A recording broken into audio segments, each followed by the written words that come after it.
प्रभु यीशु मसीह के नाम से और एक बार आप सब लोगों को मैं इस परमेश्वर अपने मध्य में है इस श्रृंखला में आप सब लोगों का मैं धन्यवाद देता हूं। परमेश्वर की दया और परमेश्वर की स्तुति हमारे साथ होने पाए।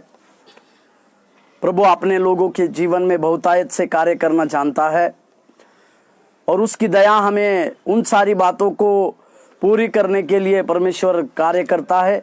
इस विषय को हम समझे और इसी बातों को परमेश्वर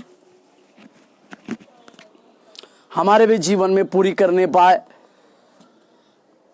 जो हमें कभी भी नहीं छोड़ता, जो हमें कभी भी नहीं त्यागता, उस महान परमेश्वर की सेवा करने के लिए जब प्रभु ने हमें विश्वास योग्यता के साथ बुलाया, उस परमेश्वर की दया, उस परमेश्वर के अनुग्रह के साथ हम जब चले आते हैं तो परमेश्वर अपने जीवन में कार्य करता है। प्रभु की दया और परमेश्वर की बातें हम लोगों के साथ होने पाए। भजन संहिता की किताब उसके 23वें अध्याय के आखिरी पद में इस प्रकार से लिखा हुआ है, जीवन भर भलाई और करुणा मेरे साथ साथ सदा बनी रहेगी। यह राजा दाऊद का लिखा हुआ भजन है।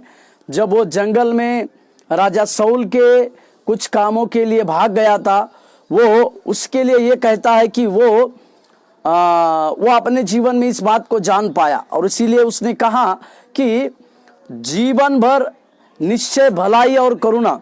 इसका मतलब परमेश्वर की भलाई और परमेश्वर की करुणा, ये दोनों चीजें जो है राजा दाऊद के जीवन में कभी भी छूटने नहीं पाई। भले ही परिस्थिति विपरीत हो, भले ही लोग उसके विरोध में हो, भले ही कई प्रकार की बातें क्यों ना हो, परंतु परमेश्वर उसके लिए जो भलाई की बातों को थामे रहा, जो भलाई की बातों को परमेश्वर ने उसके जीवन में दिया, उन सारी भलाई की बातों को परमेश्वर राजा दाऊद के लिए पूरी करते रहेगा और पूरी करते आया है। इन सारी बातों को दाऊद ने अपने जीवन में स्पष्ट रीति से देखा। इसी के लिए आज भी हम इस बात को समझने पाए, हमारे जीवन में कुछ भी क्यों ना हो, परंतु जब हम परमेश्वर के साथ विश्वास योग्यता, परमेश्वर के पास विश्वास योग्यता के साथ हम चलते हैं, तो हमें इस बात को जानने की आवश्यकता है कि निश्चय भलाई और करुणा, ये दो चीजें परमेश्वर हम लोगों के साथ देते रहेगा। हम लोगों के साथ उसकी बातें पूरी होते रहेगी और परमेश्वर उन बातों को पूरी करेगा जिसके लिए हम परमेश्वर के वफादार है, जिसके लिए परमेश्वर हमारे लोगों के साथ बर्ताव करेगा। और एक बार मैं इस सुबह के समय, इस दोपहर के समय में मैं आप लोग प्रभु यीशु मसीह के नाम धन्यवाद देता हूं।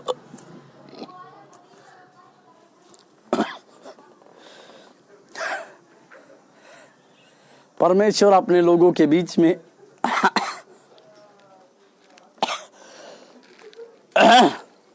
परमेश्वर अपने लोगों के बीच में इस नई श्रृंखला में मैं आप लोगों का धन्यवाद देता हूं। आइए अपने रीति के अनुसार हम परमेश्वर के होसाना की बातों को गाए और परमेश्वर के लिए धन्यवाद दे।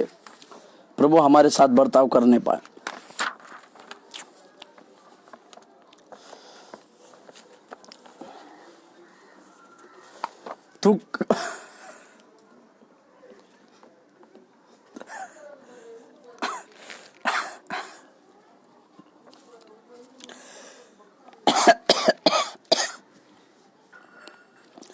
तू कोप करने में धीरजमंद है, तेरी स्तुति हो होसाना।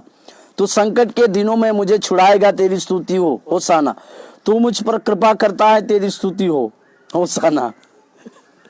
तू नम्र लोगों का उद्धार करता है, तेरी स्तुति हो होसाना। तू मेरी अगुवाई करता है, तेरी स्तुति होसाना। पृथ्वी तूने मनुष्य को दी है, तेरी स्तुति हो होसाना। तो आकाश और पृथ्वी का करता है, तेरी स्तुति हो होसाना। तो अनुग्रहकारी और धर्मी परमेश्वर है, तेरी स्तुति हो होसाना। तो अपने प्रेम रखने वालों पर करुणा करता है, तेरी स्तुति हो होसाना। तू मेरे मस्तक को ऊंचा करता है, तेरी स्तुति हो होसाना। तू करुणा करने वाला प्रभु है, तेरी स्तुति हो होसाना। तू पूरा छुटकारा देने वाला प्रभु है, तेरी स्तुति हो होसाना। तू मेरी गिड़गिड़ाहट से मुंह नहीं मोड़ता, तेरी स्तुति हो होसाना।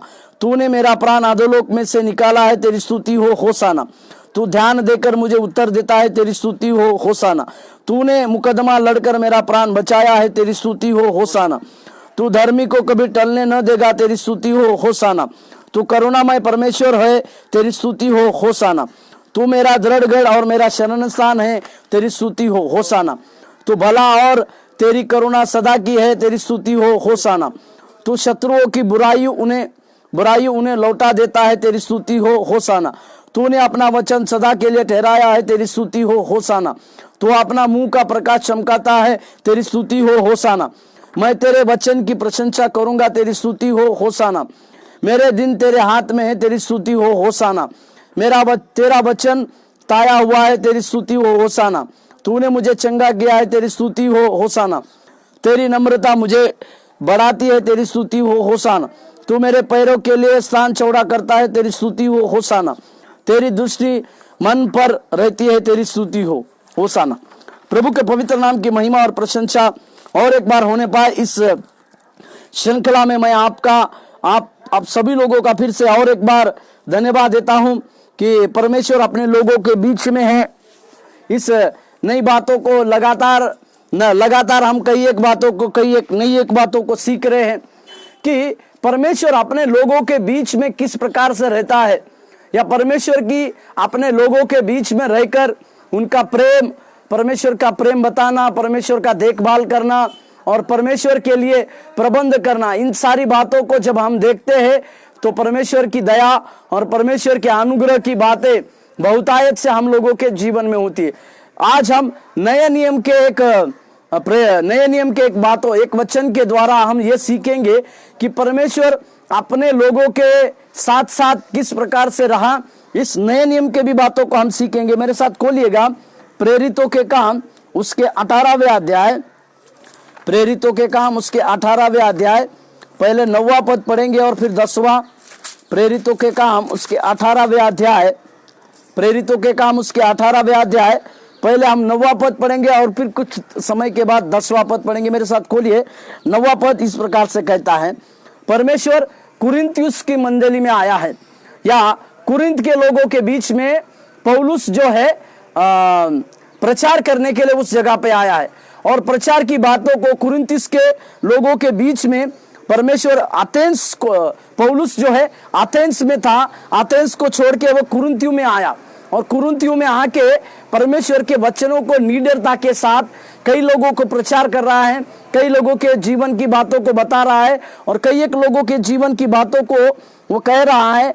इसी में परमेश्वर ने उसके अंदर की डर भय की बातों को निकालने के लिए, या उसके साथ परमेश्वर की दया और उसके साथ परमेश्वर की दयावंत बातें उसके साथ है, इसी के लिए परमेश्वर उसको किस प्रकार से समझा रहा है, इस विषय में इस बातों को हम देखते हैं। मेरे साथ पहले 9वां पद पढ़िएगा।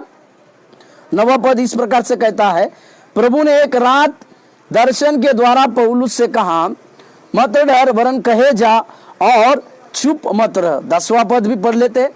10वां पद में इस प्रकार से आया, क्योंकि मैं तेरे साथ हूँ और कोई तुझ पर चढ़ाई करके तेरी हानि न करेगा, क्योंकि इस नगर में मेरे बहुत से लोग हैं। प्रभु के पवित्र नाम की महिमा और प्रशंसा होने पाए। यहाँ परमेश्वर पौलुस को ना केवल अपने प्रचार की बातों को कहने के लिए उत्साह बढ़ाता है, और ना ही उत्साह केवल नहीं बढ़ाता, परंतु परमेश्वर उसको एक हिम्मत देता है कि जो काम वो परमेश्वर के लिए कर रहा है, ना केवल परमेश्वर उसके साथ साथ रहेगा। एक वचन मेरे साथ पढ़िएगा, भजन संहिता की पत्री उसके 32:8 में, भजन संहिता की पत्री उसके 32:8 में इस प्रकार से लिखा है, मैं तुझे बुद्धि दूंगा और जिस मार्ग में मैं तुझे चलना है मैं तेरी अगुवाई करूंगा। इसका मतलब परमेश्वर हमें बुद्धि देता है, और ना केवल बुद्धि देता है परंतु उस बुद्धि के साथ परमेश्वर जिस मार्गों में हमारी रक्षा करना है, या जिस मार्गों में हमें चलना है, या जिस मार्ग के ऊपर हमें परमेश्वर के कार्य को करते हुए आगे की ओर बढ़ते जाना है, उन सारी बातों को भी परमेश्वर हमारे जीवन में पूरी करता है। इस विषय को हमें समझने की आवश्यकता है, इस विषय को हमें जानने की आवश्यकता है। कई बार जब हम सेवकाई करते हैं, या कई बार हम परमेश्वर के वचनों को बांटते हैं, कई बार परमेश्वर के कार्यों को और एक शेयर और कई एक जगह पे हम करते हैं, तब हमें परमेश्वर ये बात को दिखाते हैं, परमेश्वर ये बात हमें सिखाते हैं कि जिस सेवा कार्य को हम कर रहे हैं उस सेवा कार्य के लिए कई प्रकार के रुकावटें आने के बावजूद भी हमें डरना नहीं चाहिए। प्रभु के नाम की महिमा और प्रशंसा होने पाए, हमें डरने की आवश्यकता नहीं है। और साथ ही हम जो कार्य परमेश्वर के लिए कर रहे हैं उसमें निडरता के साथ उस कार्य को करते रहने के लिए परमेश्वर एक ढाढ़स देता है। और प्रभु का ढाढ़स हमें इस प्रकार से भी आता है कि परमेश्वर ये कहता है कि मत डर क्योंकि मैं तेरे साथ हूं। प्रभु का ये कहना कि मत डर मैं तेरे साथ हूं हमारे लिए बहुतों की आशा से बढ़कर है, क्योंकि जब हम मनुष्य की आशा को रखते हैं या मनुष्य की बातों को देखते हैं तो हमें इस बात को समझने की आवश्यकता होनी चाहिए कि हमें जो है परमेश्वर के ऊपर, जब हम प्रभु के ऊपर विश्वास रखते हैं तो मनुष्य की बातें हमारे से दूर होती है और परमेश्वर हमारे जीवन में बड़ाई की बातें को लाता है, अद्भुत बातों को लाता है और परमेश्वर की दयावंत की बातों को भी हमारे जीवन में होते हुए हम देखते हैं। इस विषय को हमें समझने की आवश्यकता है और जानने की भी आवश्यकता है। इसी वचन को प्रेरितों के काम उसके 20वें अध्याय 20 और 21वें पद में भी लिखा हुआ है। प्रेरितों के काम उसके 20वें अध्याय 20 और 21वें पद में, और जो जो बातें तुम्हारे लाभ की थी उनको बताने और लोगों के सामने और घर घर सिखाने से कभी न झिझका, परंतु यहूदियों और यूनानियों के सामने गवाही देता रहा कि परमेश्वर की ओर मन फिराना और हमारे प्रभु यीशु मसीह पर विश्वास करना चाहिए। हालेलुया। यहाँ पर परमेश्वर प्रभु पौलुस अपने जीवन की व्यक्तिगत बातों को कहता है कि वो घर घर परमेश्वर के वचनों को बांटने के लिए कभी भी झिझका नहीं, या वो परमेश्वर के अद्भुत वचनों की सेवकाई करने के लिए उसने अपने जीवन में कभी कम बातों को नहीं समझा, वो अपने जीवन की कोई भी कमी कम बातों को नहीं जाना। इसी के लिए परमेश्वर की दया और परमेश्वर की बातें हम लोगों के साथ सदा बनी रहती है और हम लोगों के साथ वो सदैव कार्य में लाता है।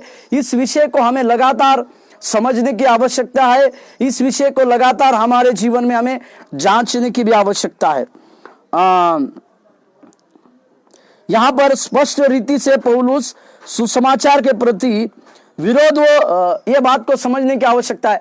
जैसे जैसे पौलुस सुसमाचार को सुनाते थे और स्पष्टता के साथ परमेश्वर की बातों को कई एक लोगों के बीच में रखते थे, उस समय उनकी बातों के चलते उनके जीवन में लोगों का विरोध और लोग उसके पौलुस के लिए एक ईर्ष्या की बातों को रखते थे। मतलब पौलुस की सबसे बड़ी क्या बात थी, यहूदियों के बीच में घुस जाते थे और वो यहूदियों के लोगों को परमेश्वर, सच्चे परमेश्वर के वचनों को सुनाते थे और सच्चा परमेश्वर कितना सामर्थ्य कार्य करता है और जीवित यीशु मसीह ही सब कुछ है, इस प्रकार की बातों को यहूदियों के मंडली में घुस के कहते थे।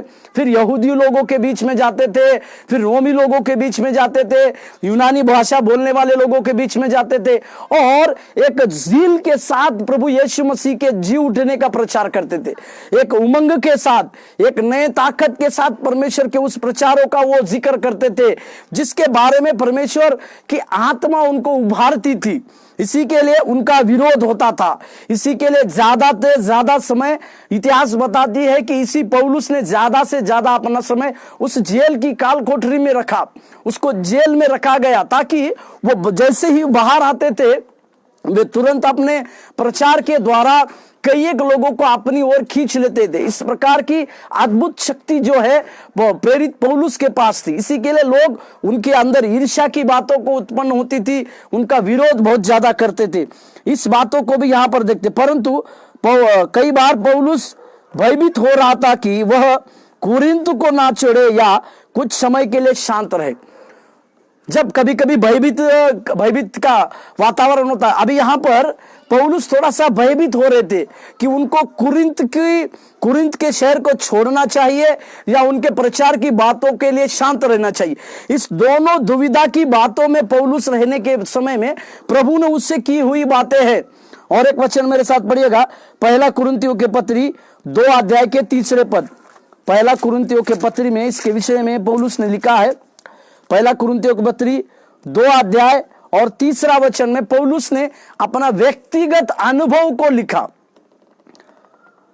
मैं निर्बलता और भय के साथ और बहुत ही थरथराता हुआ तुम्हारे साथ रहा। वो अपने जीवन की व्यक्तिगत गवाही देता है। वो भय के साथ थरथराता हुआ और निर्बलता के साथ वो कुरिन्थ के उस लोगों में बैठे रहा, या कुरिन्थ की मंडली के लोगों के पास रहा,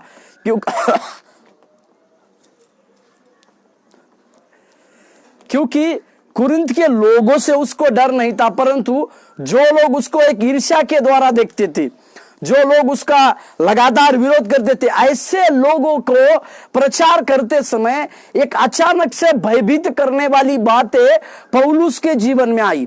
कई बार हम भी जब सुसमाचार की बातों को करते हैं या प्रभु यीशु मसीह के जी उठने की गवाही कई एक जगहों में देते हैं, भारत देश के कई एक जगहों में आज भी पूरी रीति से परमेश्वर के वचन को बांटने के लिए या परमेश्वर की सेवकाई करने के लिए मना की बातें हैं या वो मना करते हैं। इस विषय को हमें समझने की आवश्यकता है, इस विषय को हमें जानने की आवश्यकता है। प्रभु के पवित्र नाम की महिमा और प्रशंसा होने पाए, उसकी दया और उसके अनुग्रह की बातें हम लोगों के साथ सदा बनी रहने हेतु भी हम लगातार प्रार्थना करने की आवश्यकता है। यहाँ पर पौलुस के अंदर एक दुविधा है, एक भयभीत का वातावरण है, और वो अपने वचनों के लिए वो शांत रहने की बातें, या तो शांत रहना है या तो भयभीत होकर शांत होना है। इस प्रकार की बातों को जब उसके मन में दुविधा था तो परमेश्वर उसके जीवन में एक कार्य करता है। इस बातों को हम देखते हैं, और इसी प्रकार की भावनाएं परमेश्वर के विश्वास योग्य लोगों के हृदय में समय समय पर जन्म ले सकती है। मतलब ये ना केवल पौलुस की बात है, परंतु हर एक विश्वासी जो परमेश्वर के साथ सच्चाई के साथ, जो परमेश्वर के लिए विश्वास योग्यता के साथ अपनी सेवकाई करते हैं, उन सारे लोगों के साथ ये बातें हो सकती है। मतलब भयभीत होने की बातें हो या फिर शांत रहे, अपने बातों को चुप रहने की बातें हो, ये सारी बातें जो विश्वास योग्य सेवक है उनके जीवन में होने की संभावना है या होते रहती है। इस विषय को हम समझने के, जैसे हम एलिया के विषय में देखते हैं, मेरे साथ खोलिएगा। जैसे कि एलिया जैसे मनुष्य के लिए भी स्पष्ट है, जैसे हम एलिया के उदाहरण को देखते हैं, उसके लिए हम पढ़िएगा पहला राजा का किताब 19:4, पहले राजा का पत्री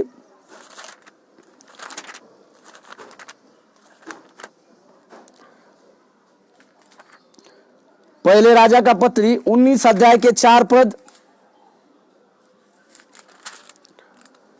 पहले राजा का पत्री 19 अध्याय के 4 पद। परंतु वह स्वयं जंगल में एक दिन के मार्ग पर जाकर एक झाऊ के पेड़ के तले बैठ गया।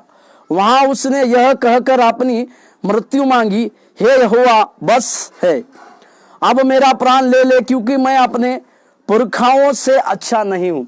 यहां पर जब रानी इजबेल ने इस प्रकार से शपथ खाई कि इसी समय में अगर मैंने एलिया को मृत्यु नहीं दी तो मैं ये करूंगी बोलकर, तो इस बातों को सुनकर या इजबेल रानी की बातों को सुन के वो एलिया के जीवन में एक बहुत बड़ा एक मृत्यु का डर आया, या भयभीत करने वाली आत्मा जो है इस एलिया के अंदर आई, और एलिया जो है अपने जीवन के लिए एक मृत्यु मांग रहा है। मेरी बातों को समझने की कोशिश कीजिएगा। जो मनुष्य का स्वभाव है, मनुष्य के जीवन में जब भय आता है तो वो सबसे अधिक अपने जीवन को खत्म करने की बातों को कहता है। यहाँ पर एलिया भी इसी प्रकार की बातों को कह रहा है, या एलिया भी इसी प्रकार की बातों को समझाने की कोशिश कर रहा है, करने की कोशिश कर रहा है। वो अपने जीवन को नष्ट करने की बातों के लिए ज्यादा महत्व देता है, या वो अपने जीवन उसके आया हुआ भयभीत करने वाली आत्मा से उसके अंदर मृत्यु की आत्मा भी आ गई और वो अपने जीवन को नष्ट करने के लिए परमेश्वर से मांग रहा है कि प्रभु अभी मुझको मार दे। इसका मतलब जैसे एलिया के जीवन में इस प्रकार से बात आई, उसी प्रकार यिर्मयाह के जीवन में भी इसी प्रकार की बात आई। मेरे साथ खोलिएगा यिर्मयाह नबी का किताब 15 पढ़िए। यिर्मयाह नबी के किताब में यिर्मयाह भी इसी प्रकार से डर भयता के साथ रहकर वो अपने जीवन की बातों को समझा रहा है। मेरे साथ यिर्मयाह के 15वें अध्याय के 15वें वचन को मैं आपके लिए पढ़ रहा हूं। यिर्मयाह 15:15। हे यहोवा, तू जानता है, मुझे स्मरण कर और मेरी सुधि लेकर मेरे सताने वाले से मेरा पलटा ले। तू धीरज के साथ क्रोध करने वाला है, इसलिए मुझे न उठा ले। तेरे ही निमित्त मेरी नामधराई हुई है। यहां पर यिर्मयाह के विरोध में जो लोग थे, या यिर्मयाह को जो लोग भला बुरा कहते थे, या यिर्मयाह के लिए जो लोग कष्ट पहुंचाते, उन सारे लोगों के लिए यिर्मयाह एक ही प्रार्थना करता है कि परमेश्वर, मेरे सताने वाले लोगों के बीच में, या सताने वाले लोगों को तू पलटा दे, या मेरे सताने वाले लोगों के लिए तू पलटा का काम कर, या तू पलटा ले। इस प्रकार की बातों को वो कहता है। और यहां तक भी कहता है कि वो परमेश्वर जो है क्रोध करने वाला भी प्रभु है। और इसीलिए क्योंकि यिर्मयाह जो है उस समय केवल और केवल परमेश्वर के पास अपने जीवन की बातों को उसने परमेश्वर के सम्मुख में रखा, अपने जीवन को परमेश्वर के तुल्य जाना। इसी के लिए उसने इस बात को समझा, इस बात को जानने की कोशिश किया, और उसने इस बात को कहा कि उसके विरोध में जितने कुछ लोग हैं जो उसको भयभीत कर रहे हैं, जो उसको दंड पहुंचाने की कोशिश में कर रहे हैं, उन सारे लोगों के विरुद्ध में परमेश्वर कार्य करे, या परमेश्वर उसकी प्रार्थना को सुने। इस प्रकार की एक छोटी सी साधारण प्रार्थना भी यिर्मयाह करता है। और ऐसी परिस्थितियों में परमेश्वर अपने सेवकों के हृदय को ढाढ़स देता है। इस बात को हम समझने की आवश्यकता है। जब बातें विपरीत होती है, जब लोग हमें भयभीत करते हैं, दंड पहुंचाने की कोशिश करते हैं, तो सबसे पहला काम परमेश्वर अपने सेवकों को ढाढ़स देता है, या अपने सेवकों को ढाढ़स बनाता है, या अपने सेवकों के लिए एक ढाढ़स देता है कि वो उनके साथ है। प्रभु के पवित्र नाम की महिमा और प्रशंसा होने पाए, क्योंकि परमेश्वर वही है जो आदि और अंत का परमेश्वर है। वो अल्फा और ओमेगा परमेश्वर है। जिस परमेश्वर की आप और हम सेवकाई करते हैं, उसके हाथों को अगर हम थामे रहेंगे तो परमेश्वर की बहुतायत की अद्भुत से अद्भुत बातें हमारे जीवन में परमेश्वर पूरी करने के लिए वो सामर्थी परमेश्वर है। और वो सामर्थी परमेश्वर रहने के द्वारा प्रभु हमारे जीवन में बहुतायत से कार्य करता है। उसकी उपस्थिति की प्रतिज्ञा भी परमेश्वर हमें देता है। ना केवल परमेश्वर हमें ढाढ़स को देता है, परंतु उसकी उपस्थिति हमारे साथ है, इसकी वो प्रतिज्ञा करता है, जिसके बारे में मेरे साथ कुरिन्थियों के माफ कीजिएगा, प्रेरितों के काम 18:10 में हम पढ़ते हैं। उसमें इस प्रकार से कहा, क्योंकि मैं तेरे साथ हूं और कोई तुझ पर चढ़ाई करके हानि न करेगा, क्योंकि इस नगर में मेरे बहुत से लोग। ये परमेश्वर क्या कहता है, अपनी उपस्थिति हमारे बीच में देखकर ये साबित कराता है कि वो परमेश्वर जो है हमारे साथ साथ है। वो परमेश्वर जो है हम लोगों के साथ मदद कर रहा है, या वो परमेश्वर जो है हम लोगों के साथ रहकर उसके कार्य को कर रहा है। इस विषय को वो समझने की कोशिश करता है, इस विषय को वो जानने की भी कोशिश करता है। इस विषय को हमें समझने की आवश्यकता है और जानने की आवश्यकता, और उसके भय से छुटकारे के लिए बहुत है। उनके जीवनों में परमेश्वर की इच्छा पूरी करने के लिए आशा और शांति परमेश्वर देता है। जिन लोगों का छुटकारा करना है, ऐसे लोगों के लिए परमेश्वर छुटकारा देता है, और छुटकारे के साथ साथ उन लोगों के जीवन में आशा और शांति भी देता है। प्रभु के पवित्र नाम की महिमा और प्रशंसा। हमारे इस भयभीत होने वाले वातावरण में, या मृत्यु की आत्मा जब हमारे ऊपर आती है, एक नकारात्मक बातें हमारे जीवन में आती है, एक घोर निराशा की बातें जब हमारे जीवन में आती है, तो हमें इस बात को समझने की आवश्यकता है। तो परमेश्वर हमें ढाढ़स बनाता है, पहली बात। दूसरी, उसकी उपस्थिति हमारे साथ को देता है, और तीसरी बात, उसकी आशा और उसकी शांति हम लोगों के साथ परमेश्वर देकर हमें नए तरीके से नया बल देके परमेश्वर की कार्य करने के लिए, वो दौड़ धूप करने के लिए मदद करता है। इस विषय को हमें समझने की और जानने की आवश्यकता है।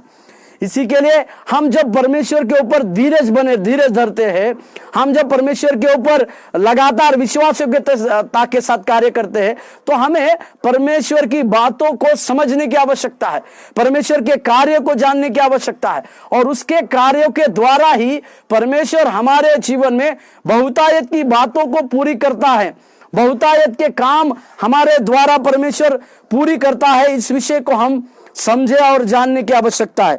10वां वचन जिसको हम पढ़े, क्योंकि मैं तेरे साथ हूं, परमेश्वर अपनी उपस्थिति को जो है उस पौलुस के जीवन में दिया। जब भयभीत होने वाली वातावरण रहा, उस भयभीत के होने वाले कार्य उसके जीवन में रहे, तब परमेश्वर ने एक उपस्थिति उसको दिया। परमेश्वर ने उसकी उपस्थिति पौलुस के जीवन में, उसकी उपस्थिति को उसके जीवन में देखकर यह बात के लिए ढाढ़स बनाया कि परमेश्वर उसके साथ साथ है। प्रभु के पवित्र नाम की महिमा और प्रशंसा होने पाए। हमारे भी जीवन में परमेश्वर जब इस प्रकार की विपरीत परिस्थितियां हो, तो परमेश्वर हमें उसकी उपस्थिति के साथ कार्य करता है। पौलुस का यह वचन कहीं पर भी मसीह का सामान्य उपस्थिति को नहीं दर्शाता। यह पौलुस का यह वचन जो है मसीह की सामान्य उपस्थिति को नहीं दर्शाता, मतलब एक सामान्य उपस्थिति को दर्शाता नहीं, जैसे कि उसका सर्वव्यापी होना। मतलब परमेश्वर जो सर्वव्यापी है, उस परमेश्वर के सर्वव्यापी होने का एक चिन्ह इस वचन में देखता है हम कि क्योंकि मैं तेरे साथ हूं। ये परमेश्वर इसी के लिए कहता है पौलुस को, क्योंकि वो परमेश्वर के बारे में लिखा हुआ है, वो सर्वव्यापी परमेश्वर है। इसके बारे में अगर हम पढ़ेंगे तो हमें पता चलेगा।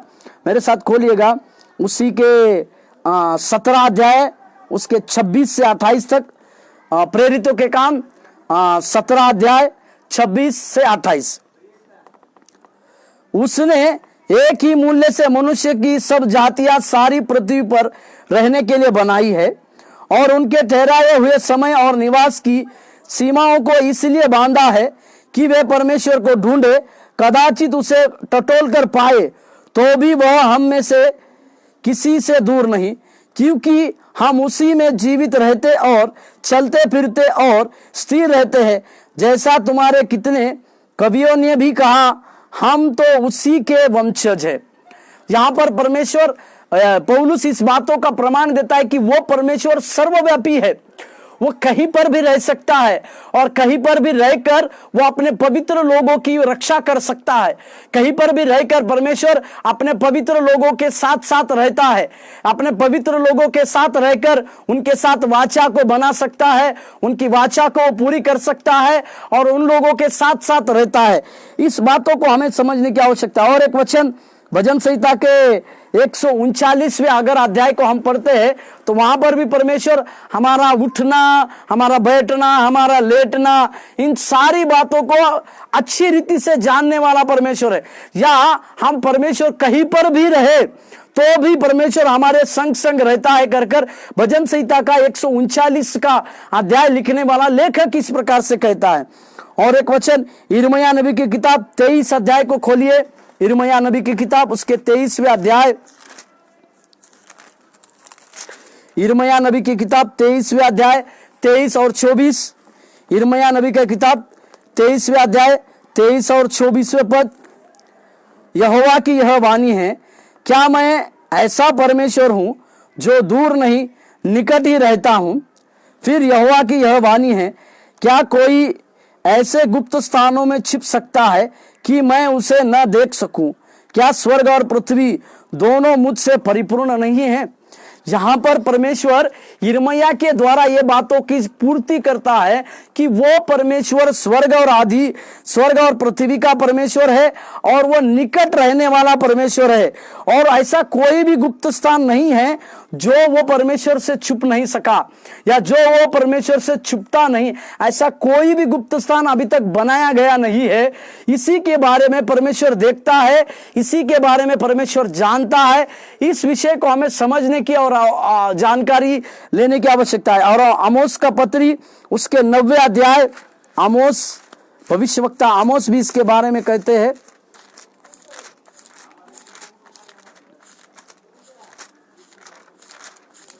आमोस का पत्री उसके 90वें अध्याय 2 से 4 वचन, क्योंकि चाहे वे खोद का अधोलोक में उतर जाए तो वहां से मैं हाथ बढ़ाकर उन्हें लाऊंगा, चाहे वे आकाश पर चढ़ जाए तो वहां से मैं उन्हें उतार लाऊंगा, चाहे वे करमेल में छिप जाए परंतु वहां भी मैं उन्हें ढूंढ ढूंढ कर पकड़ लूंगा, और चाहे वे समुद्र की था में मेरी दृष्टि में से ओर हो वहां भी मैं सर्प को उन्हें डसने की आज्ञा दूंगा, चाहे शत्रु उन्हें हाकार बंधुआई में ले जाए वहां भी मैं आज्ञा देकर तलवार से उन्हें घात कराऊंगा, और मैं उन पर भलाई करने के लिए नहीं बुराई ही करने के लिए दुष्टि करूंगा। यहाँ पर परमेश्वर के न्याय के बारे में हम देखते हैं। परमेश्वर अपना न्याय किस तरह से लोगों के ऊपर या जो उसको दुखी पहुंचाते हैं, जो परमेश्वर की बातों को नहीं स्वीकारते या जो परमेश्वर